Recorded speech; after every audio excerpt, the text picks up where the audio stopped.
I've seen discussions going around about how strong Goku is all over the internet for just about my entire life. It's gotten to the point where I've seen Goku fans and Goku haters calling him things like he's only Planet Plus to things like he is hyperversal. And if you're like me, you start hearing words like that and your brain just turns off. This is nerd speak, which not even I am well versed in, nor do I really care to be, but for the purposes of today's video, just for you guys, I got my hands nice and dirty. In this video, I want to go over the character of Goku and find as definitive of an answer as possible as to how powerful Son Goku is within the world of Dragon Ball. Obviously, I'm going to have to start pretty early to change the minds of those people who think Goku at this point in time is only able to destroy a planet, and I'll be working my way up to the peak of his power, at least at the time of this recording, since his story is still not even close to wrapping up. This video is going to be less math heavy because Goku within Super leaves the realm of our common understanding of physics and enters the conceptual.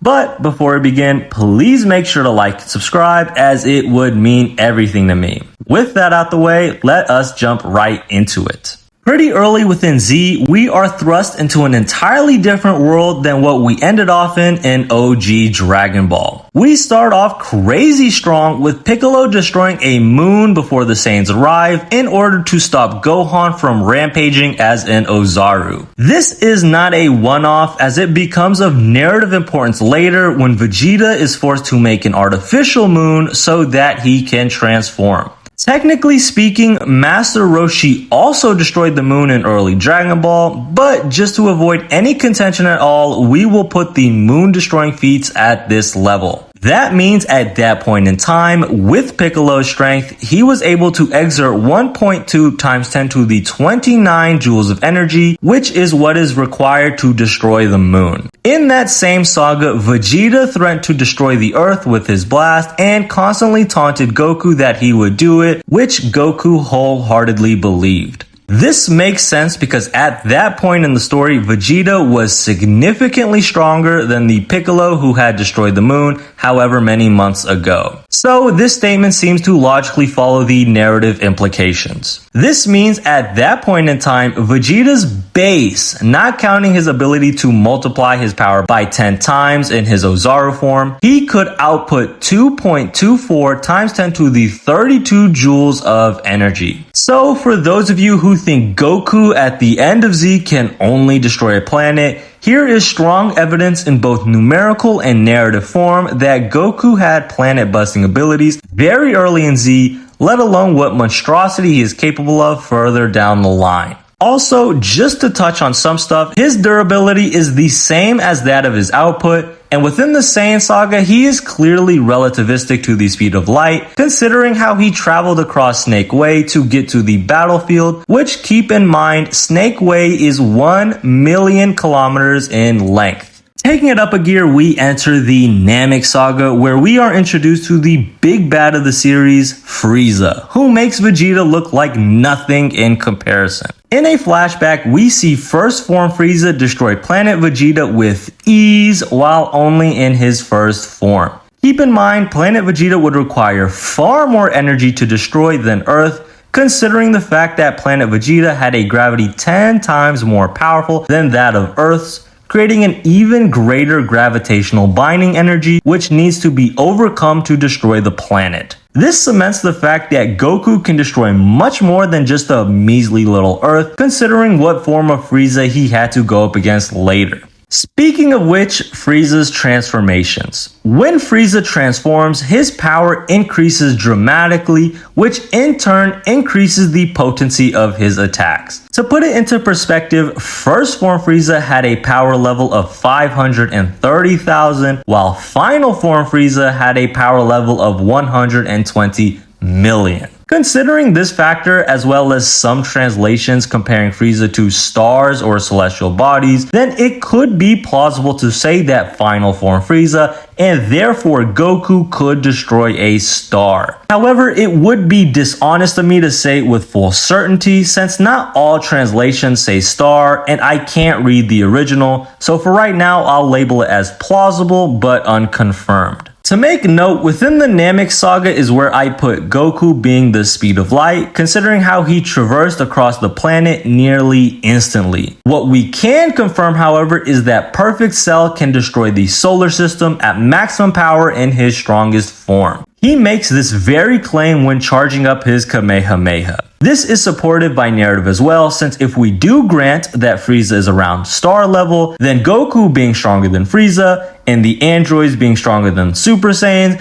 and Cell being stronger than the androids, and like a million more power-ups, as well as Super Saiyan 2 and Cell getting stronger after self-destructing, we can draw an unquestionable significant increase from the Frieza of the Namek saga, which could put Cell at solar system level, which is why he is confident enough to make such a statement. And of course, Super Saiyan 2 Goku is at least relative to this, if not even stronger. Now this is where I had to fight a lot of bias when I was researching this video, because when I was younger, I always thought that Super Buu and Kid Buu were always galaxy level because it looked like the next jump from Cell. However, after looking at all the evidence and what we see, I just can't make that claim. And I can hear all the DBZ wankers in my comments now cussing me out, saying that Buu was stated to be able to destroy the universe and the other world and all that, but I don't think that would be an honest interpretation of that statement, as well as what we see. Kid Buu is obviously stronger than Super Saiyan 3 Goku, who is far stronger than Perfect Form Cell, so it's likely to say that Kid Buu is also solar system level or even more than that. But the difference between a solar system and the galaxy is night and day. Kid Buu has been stated and shown to be able to destroy a galaxy, yes, but as we see in the clip, it's not all at once or from an origin point like how it's depicted within the first Broly movie. This leads me to believe that because he can destroy so much with his power, as well as being easily the speed of light at this point and perhaps much faster than light, and of course the fact that he lives forever, that eventually, over time, he would destroy the entire universe. It just isn't shown or clearly stated that he can destroy an entire galaxy or universe all at once in an instant. To give some credit where credit is due, Super Buu did have enough power to temporarily create a hole between dimensions so that he could escape the hyperbolic time chamber, so that's something. But to address the statement of Buhan destroying the universe by tearing the fabric of reality and being crushed by other dimensions, this is actually an anime-only statement and didn't happen in the manga. But I can't actually disprove this at all, so it could perhaps hold some water, especially considering the fact that he has Gohan within him, and we've seen within the recent movies and manga what Gohan really has hidden within him, so make of this what you will. Now getting into Super, we have another ginormous jump in abilities because immediately after Goku got his God Ki, his fight with Beerus threatened to entirely destroy the universe. I'm going to be treating this universe as our own universe, disregarding the fact that it's like 12 times bigger or whatever. But if it were the size of our observable universe, then it would take a lowball estimate of about 9 times 10 to the 69 joules of energy to destroy it. And for those of you who disagree with him being able to destroy the universe, I just don't know what to tell you. We clearly see the destruction of their battle ring throughout the universe, as well as the Kais saying over and over that the universe will be gone. And at this point in time, Goku must be massively faster than the speed of light based on his fights with opponents down the line such as Hit. Speaking of which, past this point, we can't quantify Goku's abilities with numbers anymore. Many times past this, we see him do things that go beyond our current understanding of physics, so we will transition to a more conceptual level of scaling. But when we do this, keep in mind that while Goku will do some incredible things, he is still a three-dimensional being bound by laws. For example, no matter how strong he gets, he will always need oxygen, the fundamental forces holding the atoms within his body together, and whatnot. He's not a fourth or fifth dimensional being with infinite control of all the dimensions below him. But past this point, we see Goku and other characters relative to Goku being able to shatter and break dimensions/realities. Let's get the controversial one out of the way, Jiren breaking out of Hit's time cage. This one is going to take some explaining because it's just super confusing and breaks everything. So there are two ways people look at this. Since Hit controls time and Jiren was able to move and break out of it, therefore, Jiren has infinite speed, or Jiren has enough power to transcend time like Vados mentions. But how this is interpreted depends on how Hit's ability actually works. I am going to posit the notion that Hit's ability isn't actually the ability to control the flow of time within the normal world, but rather he makes a pocket dimension which he can slip in and out of, and he can control the flow of time within that dimension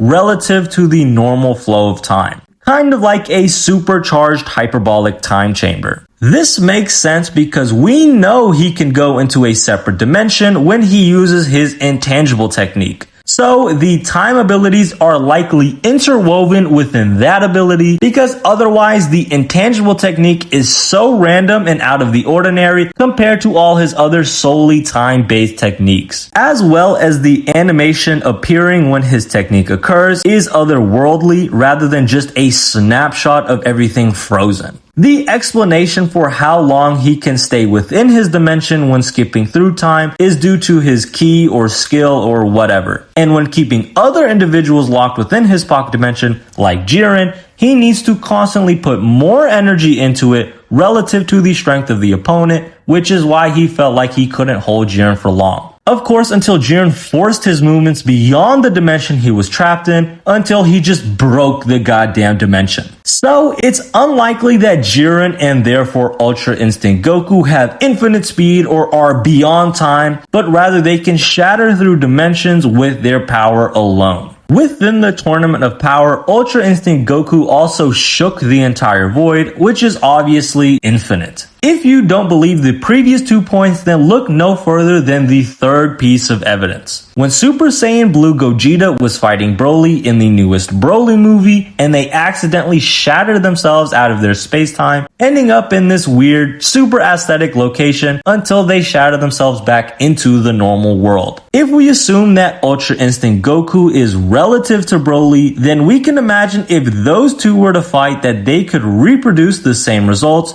meaning that Goku has the ability to break dimension/reality, far surpassing the universe statements that he showed within the beginning of the Super manga and anime. And as of right now, we have no other showings or statements going beyond that as of yet. Of course, the story of Dragon Ball is still ongoing as we don't know the limits of Black Frieza and Beerus, and we don't know where Goku will end up in the totem pole. However, for now, this is where Goku stands. That's really all I have for today, and I hope I did a great job presenting the strength of Goku in a very informative way with no bias and lots of supporting evidence. Let me know what you guys think in the comments and if you agree or disagree. Anyways, I hope you all enjoyed. If you did, please make sure to like and subscribe as this did take a lot of reading and interpreting. And with all that out the way, I hope you all have a great day and peace out.